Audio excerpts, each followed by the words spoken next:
If death was supposed to end his story, then why did Luo Lan wake up in a frozen cave? The last thing he remembered was a sky full of bombs, a white flash, and a black box hidden in his mind. But when he opened his eyes again, the world had already stolen his name, his body, and his freedom. Cold air cut across his bare arms like needles. Frost clung to the cave ceiling above him. The smell of sweat mold and blood filled his lungs. This was not the ruined train station where he should have died. This was not the nuclear wasteland he had spent more than 10 years surviving. He had transmigrated again. The first time he had left a peaceful Earth and entered a broken world called Water Blue Star. That world had been poisoned by nuclear fire. Cities where dead land was scarred, and clean water was worth more than kindness. His new family there had been poor, but not the poorest. Even that small advantage had not saved them. His parents worked themselves into their graves before they even reached old age. One brother died in an accident. The other died from sickness while still young. Luo Lan survived because he had one strange gift. A tiny storage space had appeared inside his mind. It was no bigger than a fist. It was not a grand treasure vault or a secret world, but anything placed inside it could not be detected. And within that little space, he could apply enough force to crack small objects open. In the wasteland, even a fist-sized miracle could keep a man alive. So he became a smuggler, not a reckless criminal carrying poison or weapons. He moved tiny precision parts, data drives, and documents. Every job was paid in things that mattered. Clean water, medicine, food, metal. Metal was the price of becoming a real citizen inside a base city. For more than 10 years, he scraped together every scrap he could. Then came the last job, a small black box, a simple delivery, a final payment that should have bought him a future. Instead, the train station was bombed. Whoever wanted that box had enough power to erase everyone near it. Luo Lan died without ever knowing why. Now, in another world, he was trapped inside the body of a 15-year-old serf. The boy's name was also Luo Lan. He belonged to Hamler Manor in Grey Valley territory. A month earlier, mountain bandits had captured him with other villagers. They forced the prisoners to haul water, chop wood, move logs, and serve them day and night. Any mistake brought a beating.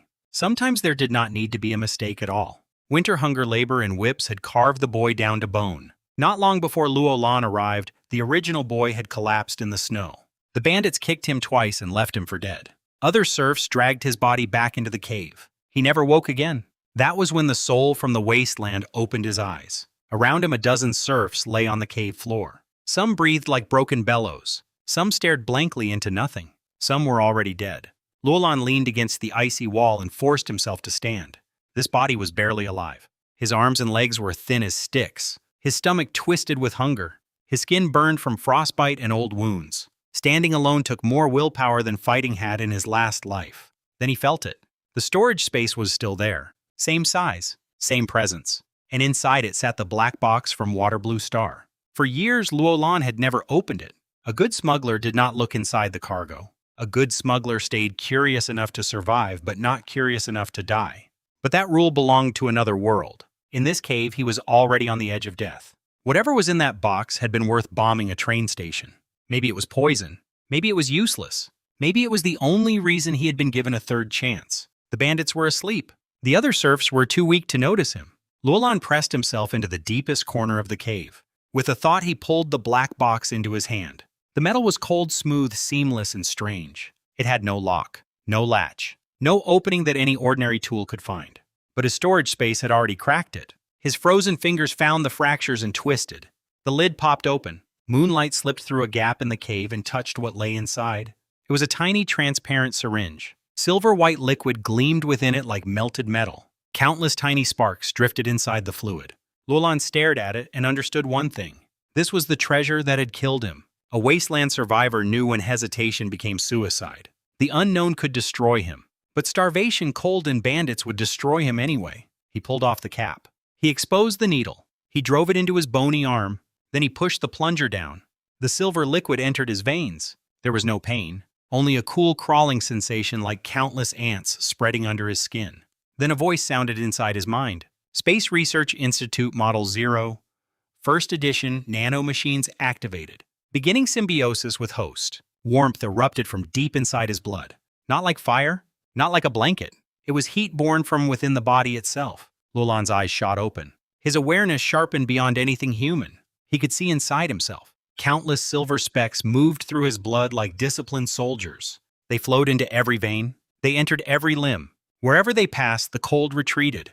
10 trillion nanomachines were now living inside him. The voice spoke again. Host life signs abnormal. Multiple tissue injuries detected. Initiating full-body repair mode. The words were flat and emotionless, but Luo Lan almost laughed. For the first time since waking, his body stopped feeling like a corpse. The machines gathered around torn muscles and stitched them back together. They broke down the last scraps in his empty stomach. They sent nutrients flowing through his blood. Frostbitten skin healed. Cracked wounds closed. Scabs formed, fell away, and revealed clean flesh beneath. The pain of hunger faded. His breathing steadied. His dying body was being rebuilt at impossible speed. Then Zero fed more information into his mind. These nanomachines were a top-secret biological mechanical symbiote. Their functions were medical repair, organ recovery, lifespan extension, and physical enhancement. They could scan bodies, copy information, predict movements, and optimize every muscle. They could close ordinary wounds almost instantly. They could strengthen him several times beyond a healthy adult man. They could even extend a human life to nearly 200 years. No wonder someone had ordered a bombing strike. Technology like this could start wars. But now that forbidden treasure belonged to a starving serf in a frozen cave. Luo Lan lifted his hand into the moonlight. The frostbite and sores were gone. His skin was smooth. His heart pounded so hard he had to bite his lip to stay silent. 10 trillion nanomachines. This was not just a lifeline. This was a blade hidden inside his blood. The bandit's prison no longer looked impossible. The chains around his fate had already begun to crack. Still, he forced himself to calm down. His body was far from strong. Zero showed him a physical rating barely above death. Even after repair, he remained weaker than an average adult. He needed food. He needed time. He needed information. And while the bandits slept outside, Luo Lan closed his eyes and began planning. The world outside this cave looked medieval, but one detail felt wrong. In all the body's memories, there were nobles, knights, serfs, and wars, but not a single god. A Western world without churches or religion was strange. But strange could wait. Survival came first. By dawn, Zero had worked through the night. Luo Lan's body was no longer collapsing. His rating had climbed, but the machines had burned through all available energy. Without real food, even a miracle could not build muscle from nothing. Then a rough voice shattered the cold morning. A bandit guard shouted for the serfs to get up. His wooden club cracked against a prisoner's back. The cave stirred like a graveyard forced to stand. Luo Lan saw the guard at the entrance. Scarface, a cruel man in battered leather armor. A curved blade hung at his hip. In the body's memories, Scarface had chopped off a serf's leg and left him in the snow. Half of Luo Lan's injuries had come from that bastard. The serfs lowered their heads and grabbed dull tools. Nobody dared look angry. Nobody dared look alive. Luo Lan did the same. As he passed Scarface, he scanned him. Physical rating below a modern, healthy adult. That surprised him. Scarface was violent and grown but not truly strong. Then Luo Lan understood. Zero's standard came from modern humans with proper food and medicine. Men in this world grew short, underfed, and untreated. Scarface was dangerous but not untouchable. That single scan changed the shape of Luo Lan's fear. Outside, snow fell heavily over the hideout. 10 surviving serfs shared a pot of watery black bread porridge. It looked closer to animal feed than food. Luo Lan ate it gratefully. Every mouthful was fuel for the machines inside him. Then came the labor. Chop wood, haul water, shovel snow, move stones. The bandits stayed warm in straw huts, while the prisoners worked through winter. Luo Lan swung an axe into a log. After minutes, his chest was heaving. Even with Zero's support, this body was still a ruined frame. But he did not collapse. That was enough for today. Stay alive, heal, eat, grow stronger, learn the camp, repeat. 3 days passed. His physical rating climbed closer to Scarface's. He still looked like a skinny boy. But under the skin, his body was changing. During that time, he scanned the whole hideout. 14 bandits belonged to the group. Their leader was a straw-haired man named Karen.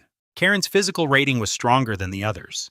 2 Scarfaces together might not beat him. The hideout lay deep in the mountains. Running blindly into the forest would be suicide. Wolves, tigers, cold hunger, and unknown roads waited beyond the snow. So Luo Lan chose patience. He would not run until running became victory. On the 9th night, he sat cross-legged on the cave floor. His muscles hummed with quiet repair. His physical rating finally approached that of a normal adult man. His limbs had begun to fill out. His height was increasing slowly. The change was subtle enough that nobody noticed. That was good. In a world ruled by nobles, sudden miracles were dangerous. Luo Lan calculated his current limit. With this young body and enough food, he could become stronger. With the bandit's supplies, he could grow even faster. Then hoofbeats sounded outside the cave. Luo Lan froze. The bandits did not own horses. A breath later, the night exploded. Shouts, screams, and metal clashing crashed into the cave. Someone was attacking the bandits. Luo Lan's eyes sharpened. Chaos was not danger anymore. Chaos was opportunity. He grabbed the dull axe beside him. He charged the wooden barrier blocking the cave. One swing nearly shattered the weakened planks. He shouted for anyone with strength to move. The other serfs hesitated. Then they saw him keep swinging.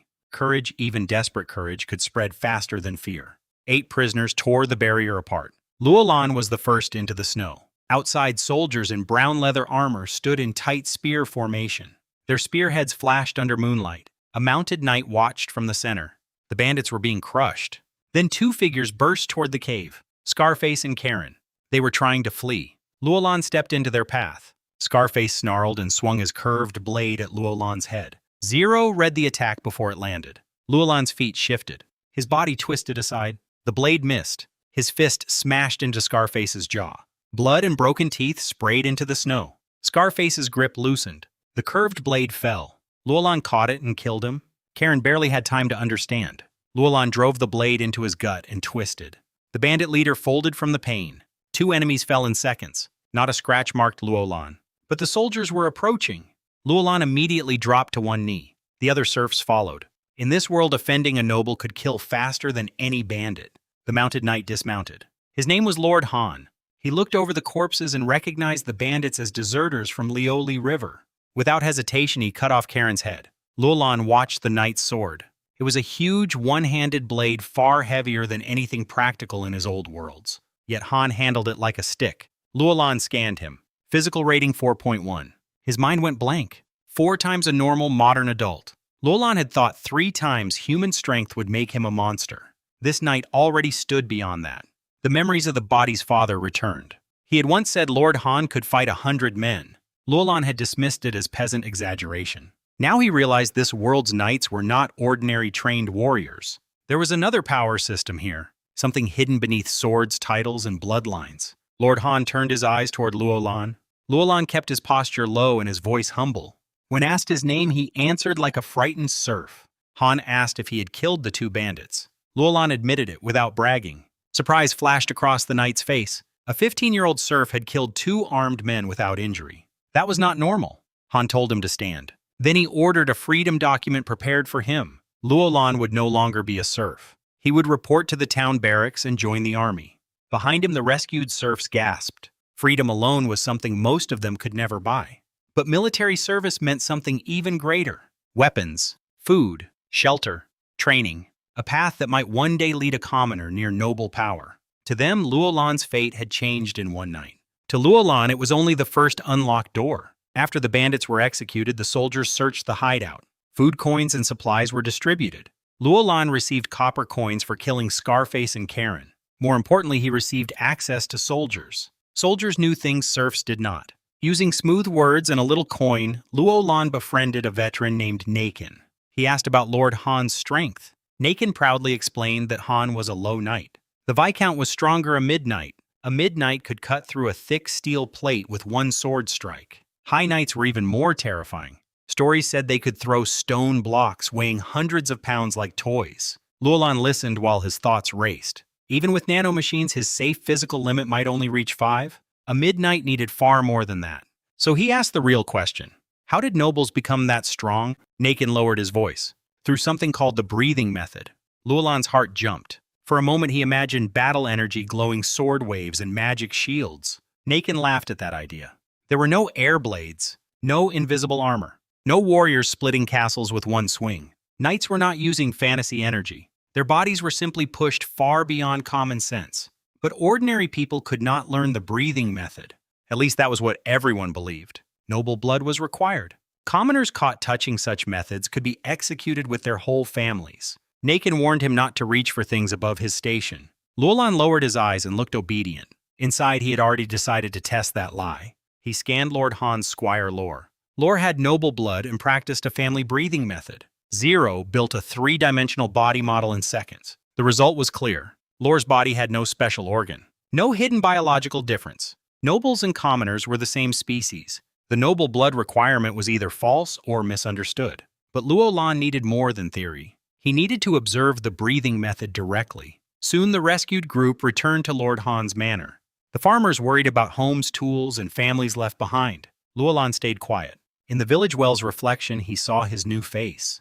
Black hair, dark eyes, thin features still carrying boyishness. A survivor wearing a dead boy's skin.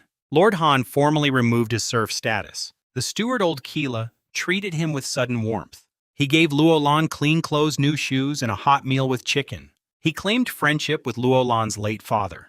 Luo Lan knew better. Old Keela was not sentimental. He saw potential profit in a freed boy personally noticed by a knight. Luo Lan did not mind. A warm bed and clean food were still real advantages. The next morning he rode toward Grey Rock Town. The barracks waited on the west side.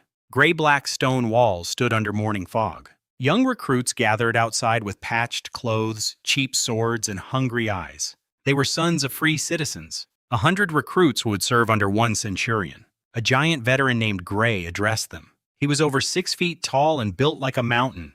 Luo Lan scanned him. Physical rating 1.8. No breathing method, just natural talent and brutal training. In another world, Gray would have been a battlefield legend. Here he was only a veteran. The centurion stood above him because he was a knight's son. Gray made the rules clear. They would eat the Viscount's food. They would wear the Viscount's clothes.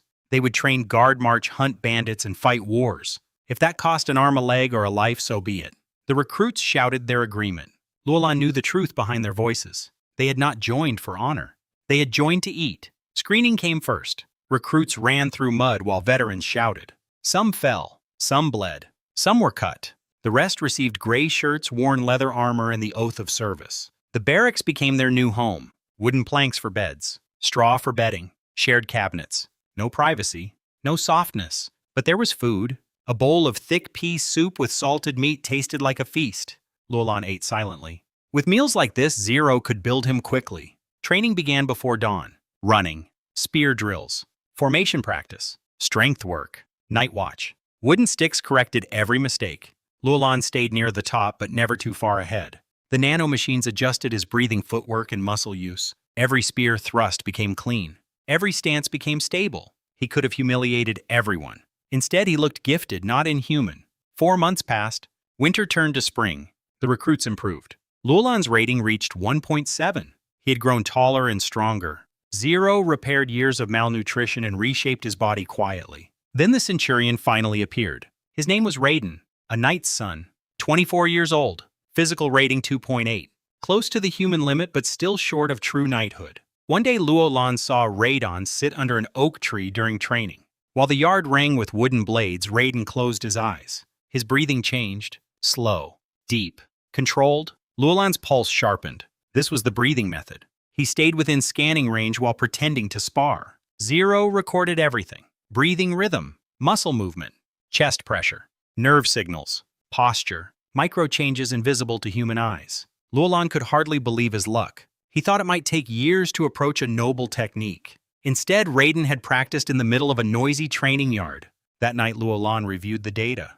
The breathing method was not magic. It optimized hormones, digestion, nutrient absorption, and training efficiency. It also used meditation and self-guided imagery to influence the body. A commoner without a teacher could never learn it from a manual. But Luo Lan had zero. He did not need a teacher. Still, there was a problem. The method should not explain high knights. If it only improved nutrition and hormones, it could not raise people to impossible levels. There had to be a deeper secret. To practice it safely, Luo Lan needed privacy. Recruits had none. Veterans had free time. So he began working toward veteran status. He trained well but never monstrously. He arrived early for guard duty. He polished veterans' armor. He sharpened weapons. He helped other recruits with simple tricks that Zero had calculated. He listened when soldiers complained but never became an informer. Slowly, the barracks accepted him. Reliable, skilled, useful, not arrogant. 2 more months passed. Gray recommended his promotion. Reborn approved. 6 months after enlisting, Luo Lan became a veteran. He received thicker armor, a better bunk, and his own wooden chest. More importantly, he gained private time. That very night, he opened months of data from Reborn's practice. Buried inside the pattern, Zero found a tiny anomaly. Whenever Reborn's breathing and sword rhythm reached a certain ratio, his physical rating twitched upward. The increase was almost nothing, but it was real. That was the missing piece. The breathing method did more than regulate the body. At a certain frequency, it triggered contact with something outside the body. Luo Lan waited until he could leave camp. He went not to town, but into a quiet forest clearing. There he copied Raiden's rhythm exactly. Inhale, raise the sword. Exhale, slash down. 15 minutes passed. Nothing happened. Luo Lan understood immediately. Raiden's frequency belonged to Raiden's body. His own body needed a different one. He ordered Zero to adjust in tiny increments. Again and again he moved through the trees. Breath and blade shifted by fractions. Then at last something answered. Zero detected unknown radiation particles. They entered Luo Lan's body through the rhythm. His physical rating rose by a tiny amount. Luo Lan stopped with bright eyes. Radiation. That was the true secret. This world carried some unknown beneficial radiation. The breathing method allowed human bodies to absorb it. Nobles had inherited the method without understanding the science. They called it bloodline.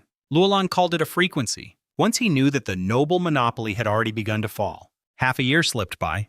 Luo Lan combined the breathing frequency with Zero's precision and modern training. His body transformed faster than any noble could imagine. In a deserted forest, he punched a thick tree. The trunk snapped. Zero reported a physical rating of 8, midnight level. Viscount Rot had spent decades reaching that height. Luo Lan had done it in 1 year. If anyone discovered this, they might worship him. More likely, they would kill him. A former serf, proving noble blood was a lie, would threaten the entire ruling order. So he kept hiding. He refined his body with internal martial arts from his previous lives. He opened joints, linked tendons, strengthened bones, and turned his frame into a single connected weapon. Knights trained through brute strength and repetition. Luo Lan trained with biology, mechanics, simulation, and precision. At the same rating, his body would be tougher and sharper than theirs. But the higher he climbed, the slower the radiation worked. Reaching high night level might take years. Then the answer came looking for him. Far away in the Rot family manor, Viscount Rot received a sealed letter. Earl Wimber had discovered signs of a magic beast in Adu Forest. Magic beasts were animals that had broken past normal limits. Their hides became armor. Their claws and bones became weapons. Their blood could push knights through bottlenecks. For families like the Rots, such blood meant survival for generations. But hunting magic beasts was almost suicide. Rot understood the danger. He also understood refusal was impossible. If Earl Wimber had told him then, declining would make him a loose end. So Rot gathered elite soldiers, squires, and knights in secret. That night, Grey woke Luo Lan and other trusted veterans. Raiden waited under the old training yard tree. 20 men were chosen from the 100-man unit. The destination was Adu Forest. No explanation. No questions. Only weapons, armor, rations, and orders. They marched by night and hid by day. Farmland faded into dense forest. After 10 days, groups from other territories began appearing. Archers, mercenaries, squires, knights, all moving in secret toward the same hidden valley. When Luo Lan reached the camp, he saw more than 1,000 soldiers. Engineers assembled catapults. Siege crossbows were dragged into position. 3 heavily guarded wagons carried the true weapons. Armor-breaking falcon crossbows. 5-ton monsters built to fire bolts almost as fast as sound. Luo Lan knew immediately. These were not weapons for men. The target had to be enormous. Then Lane Carl arrived. He wore legendary Brolo heavy armor and carried a massive steel-breaker greatsword. The armor moved like a black iron beast around him. Every knight in camp stared with envy. Luo Lan scanned the equipment and almost forgot the danger. The suit was outrageously strong. The sword was terrifying.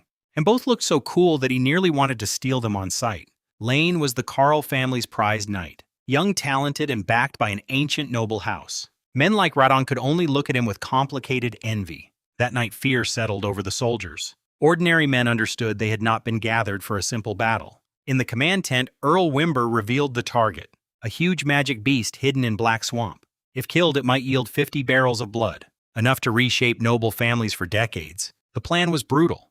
Build weapons on the high ground. Lure the beast into range. Strike with catapults, crossbows, and falcons. If that failed, send soldiers forward to die slowly while knights finished the job. Nobody said it that way. They did not need to. Common soldiers were whetstones. Noble blades would be sharpened on their bodies.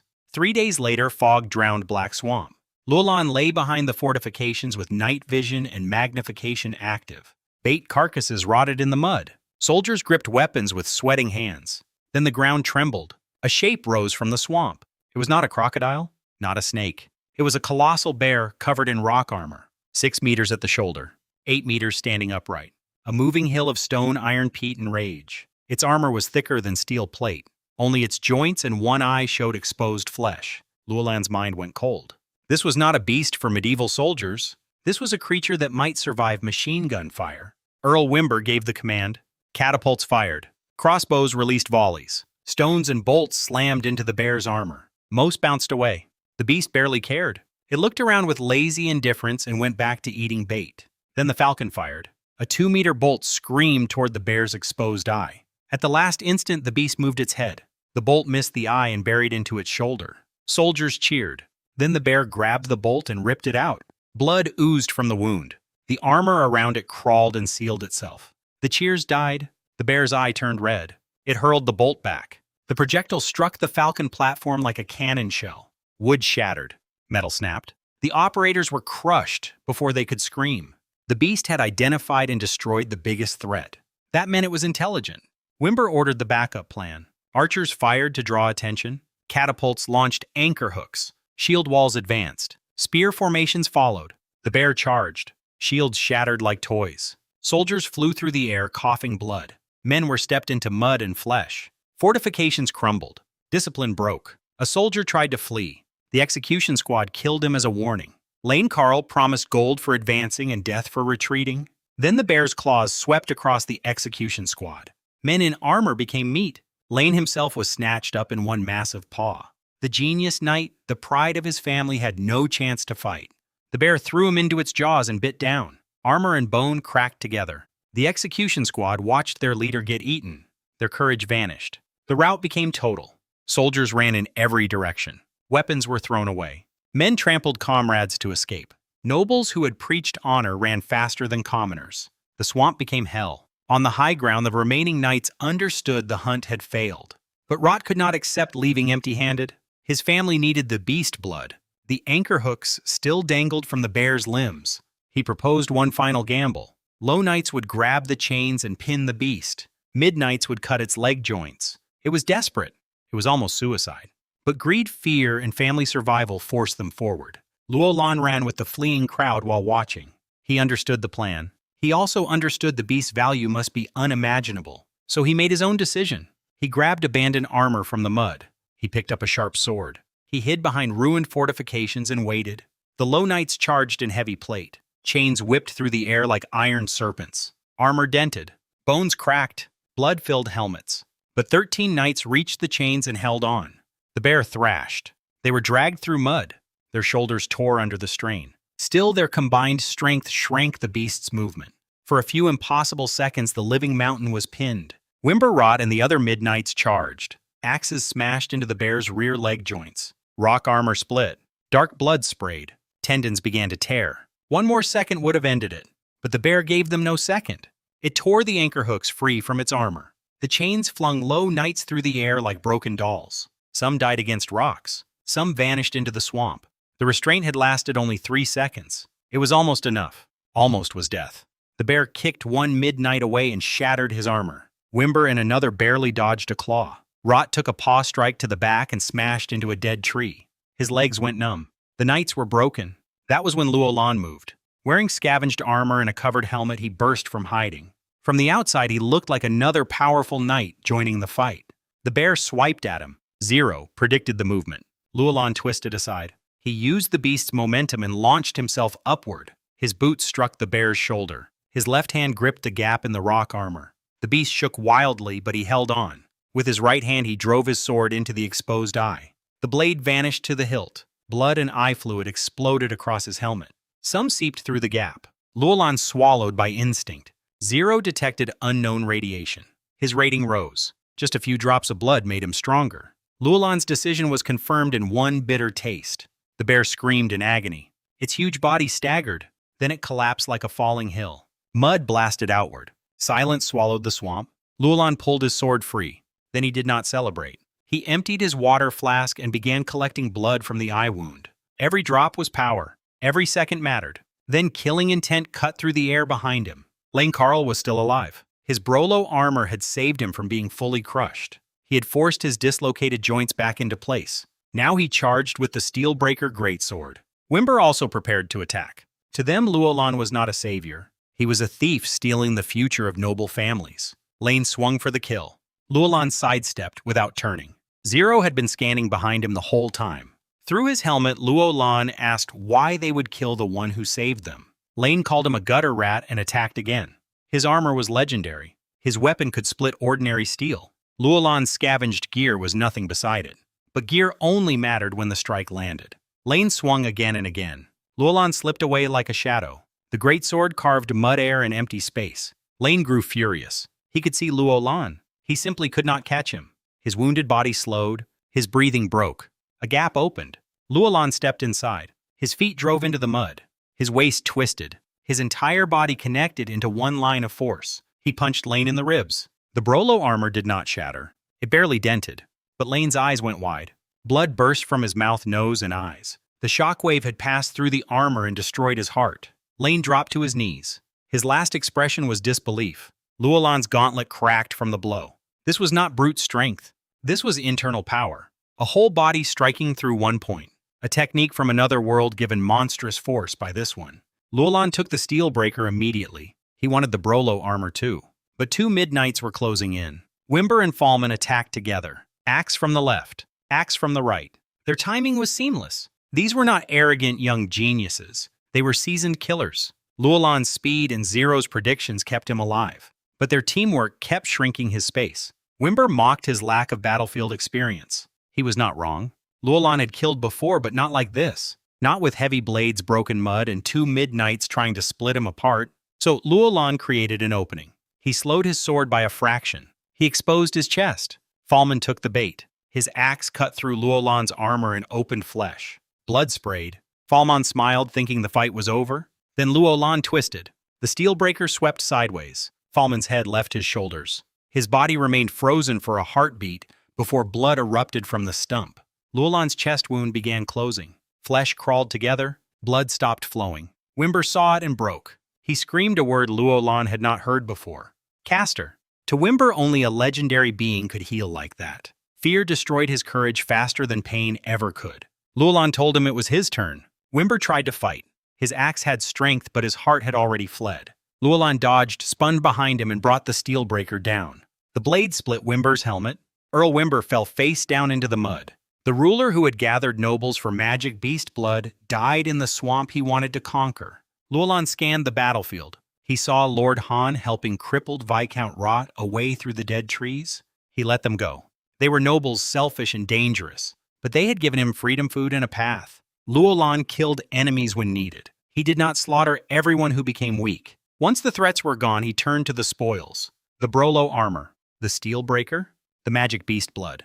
All of it was now his. He stripped Lane's armor piece by piece. The suit was too large for his current body. It would need repair and growth before he could wear it properly. That was fine. A treasure did not stop being a treasure because it had to wait. Then he searched the battlefield for water flasks. Bodies lay crushed, torn, and twisted in the mud. Luo Lan took only what he needed. 40 usable flasks. He cut into the bear's neck artery. Dark blood poured out thick as tar. Luo Lan drank directly from the wound.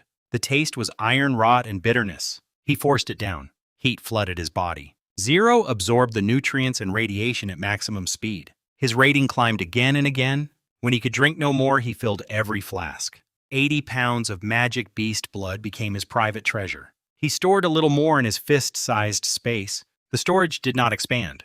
It remained stubbornly small. Luo Lan almost laughed at that. Even miracles had limits. He remembered Wimber calling him a caster. That word mattered. Magic beasts existed. Superhuman knights existed. If casters truly existed too, then high knight strength might not be enough. Luo Lan gathered his spoils and vanished into the deeper forest. Behind him, the noble world began devouring itself. Han carried Rot back toward the camp. Rot was crippled and shaken. He had lost knights, squires, soldiers, and almost his family's future. He did not know who the unknown armored warrior had been. He only knew that the bear was dead and the blood might already be gone. That same night, deserters returned to the valley camp. Hunger and fear turned into murder. They killed supply workers, stole food, took horses, and fled toward the border. The camp became another corpse field. Later, surviving squires gathered there and practiced excuses. They blamed common soldiers. They blamed panic. They blamed the monster. Then William Wimber arrived with family knights. The squires thought salvation had come. Instead, William ordered their deaths. To the Wimber family, they were easier to bury as heroes than punish as cowards. William reached the swamp and found Earl Wimber dead. He did not mourn. His father, Oro Wimber, could now seize the family. William only cared about moving fast. He sent riders with the official story. The army had died hunting the magic beast. The Earl had fallen heroically. The truth could rot in the mud. When William inspected the bear, rage twisted his face. The artery had been cut. The blood was gone. The most valuable treasure had already vanished with the unknown warrior. Still, the carcass remained useful. Meat, hide, bones, claws, and armor could rebuild family power. William ordered it transported. In the Wimber estate, Oro heard the news and moved without hesitation. A bloody purge began. Officials loyal to the dead Earl were executed, stripped, or exiled. Within a month, the Wimber family belonged to Oro. But power gained through blood rarely stays clean. Deep in a secret workshop, craftsmen processed the bear's remains. Oro brought William to see the treasure that would restore their house. He explained how magic beast meat could nourish the body if prepared correctly. He spoke of feeding squires, forging weapons, and raising new strength. William listened like a man seeing a throne within reach. Then a thin voice came from the shadows. The question was whether they would live long enough to enjoy any of it. A dwarf stepped into view. He was barely 4 feet tall, wrapped in a gray-black cloak. His yellow, wrinkled skin looked like dead bark. His blue eyes glowed with impossible arrogance. He demanded the magic beast blood. Then he demanded 20 girls under 15. William, heir of an earl's house, exploded in rage. He drew his sword and swung. He never finished the motion. Invisible force seized his body. The dwarf named himself Glacius, a wizard, a caster. William's armor twisted inward. Bones shattered from inside. Blood burst through the gaps. He collapsed as a sack of crushed flesh. Oro did not avenge his son. He ran. A knight, even a strong one, was only mortal before a caster. Glacius struck him with invisible force. Oro slammed into the cave wall and died with his organs broken inside him. The craftsmen trembled on the ground. Glacius asked where the blood was. They swore there had been none left on the bear. Someone at the battlefield had already drained it.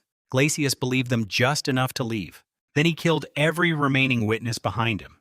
The Wimber family's new future ended before it could begin. Far away, Luo Lan knew none of this. He had found an abandoned cave behind thick vines. It became his hidden base. He repaired the Brolo armor with patience. He polished scratches, knocked dents back into shape, and stored each piece carefully. Then he focused on what mattered most: training.